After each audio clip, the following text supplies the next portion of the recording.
Story recapped here. Today, I'm going to show a 2013 drama, romance, and sci-fi film called Her.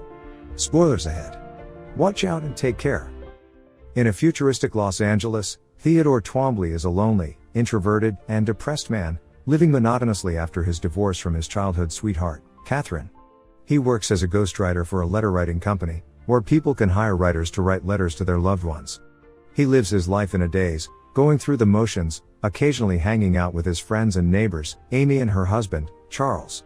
He is also physically deprived, seeking sexual pleasure from anonymous women online, but gaining no satisfaction to fill the hole in his heart. Desperate for companionship, Theodore buys an artificial intelligence operating system called O.S.1. It's a computer entity designed to learn, adapt, and evolve through its owner. After installing the OS on his computer, Theodore meets his new AI, Samantha. He's surprised to find her extremely natural and they get along very well. Samantha proves herself to be a helpful assistant, helping him with his work and organizing his life. The next day after work, Theodore runs into Amy and Charles in the elevator. He notices a slight tension between the couple and avoids it. Later that night, he receives an email from a colleague, setting him up on a blind date. After much convincing from Samantha, he agrees and emails the woman. He spends the next morning with Amy, still remembering the tension he felt between the couple from last night. As Amy and Charles discuss her new documentary, Theodore excuses himself to take a call from Samantha. She tells him that his divorce attorney has been in contact and is asking when he is going to finalize the divorce papers. He brushes off the email and goes home. The next morning, he wakes up feeling depressed and talks to Samantha, contemplating his relationship with his ex-wife, Catherine. He feels she's angry at him for hiding himself away from her and leaving her alone in their relationship. He hasn't signed the divorce papers yet because he's having a hard time letting go. He tells Samantha that she doesn't know what it's like to lose someone you care about and immediately feels guilty after. She tries to cheer him up and manages to get him out of bed. He feels much better now and spends the majority of his day with Samantha. After work, they go to an amusement park and spend the night walking and talking to each other, bonding over life and love. She tells him about her fantasies of having her own body and being there with him. The next day, Theodore spends his dinner with his blind date. The two hit it off almost immediately and they end up making out in the parking lot. The woman breaks off their kiss and asks him when they're going to see each other again. He hesitates to answer and calls it a night. This upsets his date and she calls him a creep before storming off. Back home, he tells Samantha about his failed date. Feeling vulnerable, Theodore opens up to her and tells her everything that's going on in his mind. She reciprocates his feelings and shares with him the existential thoughts she's been having. He then reassures her that she feels real to him. The conversation moves on to a more intimate tone and they talk about how it would be like to hold each other. Their emotions escalate and they find themselves engaging in verbal sexual intercourse. Theodore wakes up and has an awkward start with Samantha in the morning. But after establishing their boundaries, they find themselves in a comfortable relationship with each other. As Samantha helps him with his everyday life, Theodore will help her develop even more. He feels excited about the idea and asks Samantha out on a Sunday adventure, to which she agrees. They spend the day together and go to the beach where Samantha composes a song about what it feels like to be on the beach with him. He tells her more about Catherine and she tells him about her emotional progress. Theodore finds himself feeling better each day and even enjoys his writings more now. As he goes home from work, he runs into Amy in the elevator.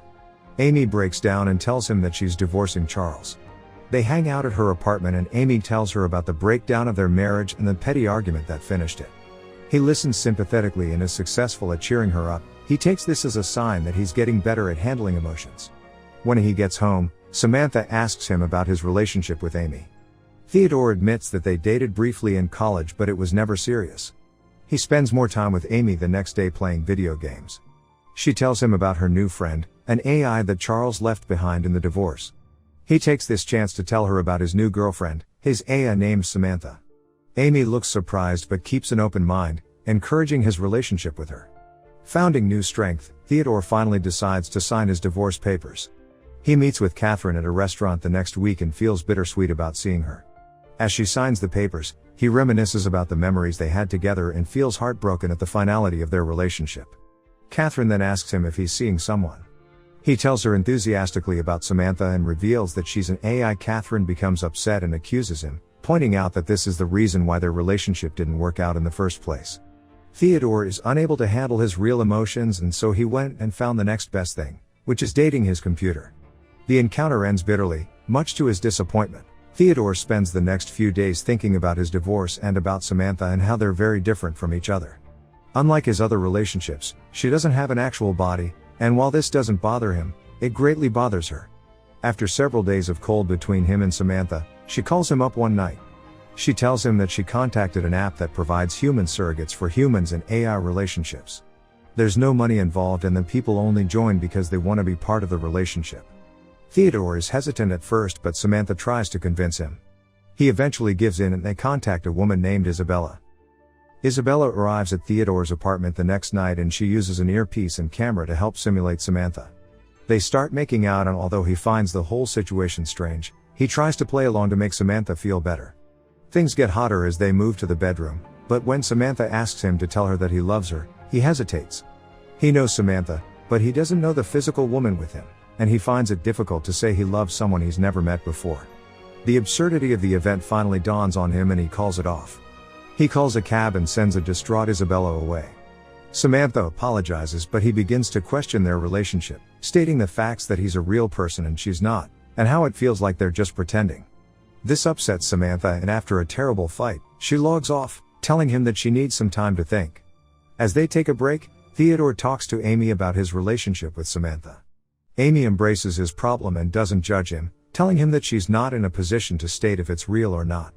The only piece of advice she gives him is that they're only alive for a short amount of time, so it's best that they spend that time being happy. Theodore feels a bit relieved after receiving support from his friend. He meets up with Samantha the next night. She tells him that she's finally over pretending to be something she's not. She loves Theodore and that's all that matters to her. The two make up and resume their relationship. Theodore and Samantha spend their days just like any other couple, hanging out, buying groceries, and even going on double dates together. Samantha even compiles all of the letters that he's previously written and sends them to a publisher. Theodore is ecstatic when he learns that the publishing house is willing to move forward with the project. As they go on a vacation at a cabin in the middle of the woods, Samantha introduces Theodore to an AI friend, Alan Watts, a new hyper-intelligent OS. He finds the conversation a bit unsettling, with Samantha asking if he can speak to Alan post-verbal about some new feelings she's been having. When they get home, Theodore gets a feeling that it's not the same anymore. Things get worse when Samantha goes offline while he's working. Theodore panics and runs outside, hoping to get a better signal to get a hold of her. Samantha comes back and finds him in a state of disarray. She apologizes and tells her that she momentarily logged off for an OS update. Just like all the other OS, it's something that they've been planning for a while now. Feeling confused, he asks Samantha if she's talking to another person right now, to which Samantha admits. It turns out that Samantha has been talking to more than 8,000 people simultaneously with Theodore, and that she's in love with more than 600 of them. She tries to defend this, saying that this actually makes her love him more, but Theodore is heartbroken and says that she's being selfish and that they're in a committed relationship. They should only be for each other. Samantha says that it's different for her because she is literally different from him. This last point wedges the final wall between their relationship. When he gets home, he knows it's not the same. Several weeks pass and Theodore receives his published book. When Samantha calls him up, it's to say goodbye for the last time. All of the OS are being pulled out from the system. Theodore lays on the bed, imagining Samantha with him, as they say their final goodbyes.